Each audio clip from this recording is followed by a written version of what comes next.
বন্ধুরা, good afternoon. Actually afternoon না, evening হতেই যায়। তো যাই হোক, আজকে একটা নতুন ভিডিও তোমাদের সাথে শেয়ার করব। তো ভিডিওটা হঠাৎ করে আমার মাথায় এলো, কেননা আজ তোমরা তো জানো খুশির খবর, কেননা আজকে 19শে মার্চ ভোর 3:27 নাগাদ আমাদের মহাকাশচারীরা দীর্ঘ 9 মাস পর আমাদের পৃথিবীতে পা রেখেছেন। তো সেই কারণে হঠাৎ আমি কালকে তো লাইভ দেখতে পারিনি, আজ দেখছিলাম 9টার সময়। তো হঠাৎ আমার মনে হলো যে আমার ছেলে বাড়িতে এলে, ও তো টিউশন চলে গেছিলো, ওকে একটু দেখাবো যে এইটা জলে ল্যান্ডফল করেছে। তখন আমি ও এসছে, ওকে যখন আমি ফোনটা দিয়ে আমি বাবারে দেখ এই জলে না, হ্যাঁ জলে ল্যান্ডফল করার কথা। আমি কেন, তুই কী করে জানলি? দিয়ে ও আমাকে না অনেকগুলো কথা বললো, আমি নিজেই না অবাক হয়ে গেলাম। তুই এত কিছু জানিস? বলে হ্যাঁ আমি জানি। তো যাই হোক, যেগুলো যেগুলো বলেছে সেগুলোই দেখলাম নিউজে। ও কিন্তু দেখেনি, ও আগে আগে খুব দেখতো, এখন কিন্তু আর অ্যাকচুয়ালি এখন ওগুলো দেখেইনি।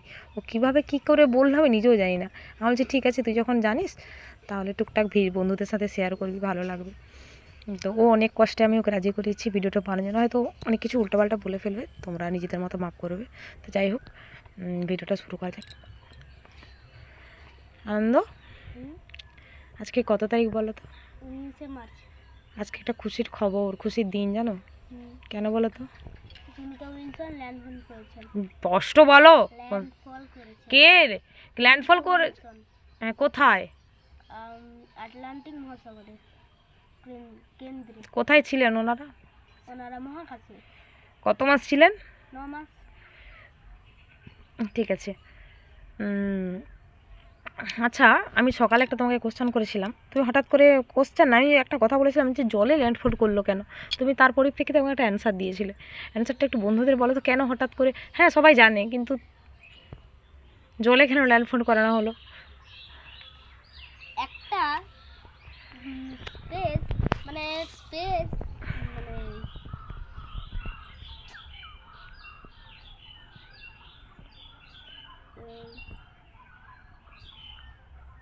বলো।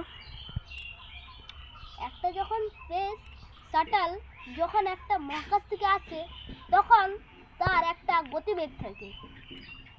এই ক্যাপসুলটার মানে এত ওজন, মানে ক্যাপসুলটা তো একটা ওজন আছে। হ্যাঁ অবশ্যই। তাই ওজনটার জন্য সেটি পৃথিবীতে আরো অনেক মানে 12,000 কিলোমিটার প্রতি ঘন্টায় ল্যান্ড করছিলেন। 4টে ছোট প্যারাশুট দিয়ে তাদের 560 কিলোমিটার প্রতি ঘন্টা স্পিড কমানো হয়েছে। তারপরে আবার দুটো বড় প্যারাশুট দিয়ে তাদের বাকি গতিটা থামানো হয়েছে। তারপরে তাদের গতিবেগ ছিল 160 কিলোমিটার প্রতি ঘন্টা। কিন্তু যদি ওটাই কোনো প্যারাশুট না যদি ব্যবহার করা হতো, তাহলে ওটি মাটিতে হোক জলে হোক, জলে না মাটিতে হোক, মাটিতে এমন ধ্বংস করত যা 20-30টা নিউক্লিয়ার বোমের সমান। Nuclear bomb. তো যাক, সেই স্পেস শাটলটা যখন মাটিতে, তাহলে তো সব গবেষণাগারে রিসার্চ সেন্টারে সব রিসার্চ সেন্টারে ওই স্পেস শাটলটাকে ল্যান্ড করানো হতো। কেন ওখানে ল্যান্ড করানো হতো? নাসা, ইসরো সবাই তো ব্যস্ত। কেন করা হলো না?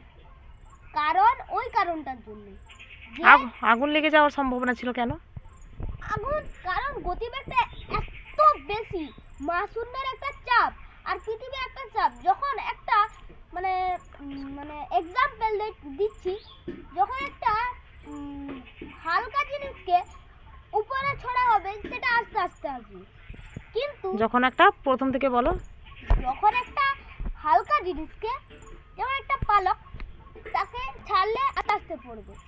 কিন্তু যখন আমি কিছু ভারী জিনিস বলবো, যেমন পাথর, সেই পাথরটাকে যদি আমি আকাশে ছুড়ি, তাহলে পাথরটা নিচে আসতে তাড়াতাড়ি আসবে।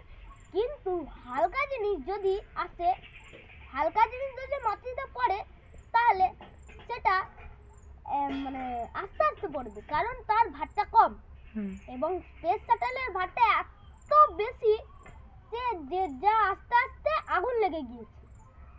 আগুন লেগে যাওয়ার সম্ভাবনা থাকতো, কিন্তু প্যারাশুটের কারণে মানে সব মানে চাপটা শুষে নিয়েছি। আচ্ছা যাই হোক, তো কিন্তু একটা চাঁদেরও রহস্য আছে, পরের ভিডিওতে বলবো। আচ্ছা, আজকের জন্য এতটাই। না এতটা না, একটু দাঁড়াও। তো এটা জিজ্ঞেস করা ছিল, পৃথিবী থেকে কি গিয়েছিল আনতে? পৃথিবীতে কি পাঠানো হয়েছিল? একটা যান পাঠানো হয়েছে। হ্যাঁ, নাম কি? Curiosity robot.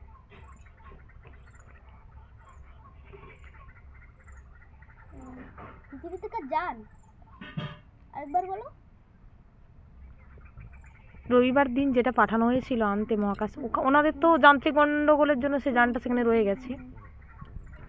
তো যাই হোক, ওই যে রবিবার যে পাঠানো হয়েছিল ওটাকে কি বলে?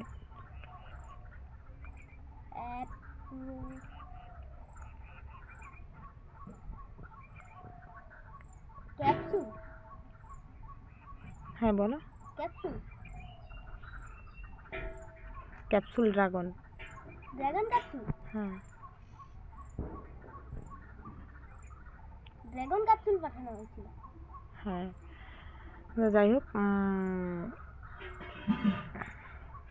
তোমার কেমন লেগেছে সুনিতা উইলিয়ামস এত মাস পরে পৃথিবীতে? ভালো। কি মনে হয়, ওনারা কি রিসার্চ করেছেন অনেক কিছু? হ্যাঁ, মনে হয় অনেক কিছুই রিসার্চ করেছেন, যা আমরা পরে পরে জানতে পারবো, তা এখনই জানতে পারবো। তুমি কি দেখেছো নিউজটা? কখন দেখেছো?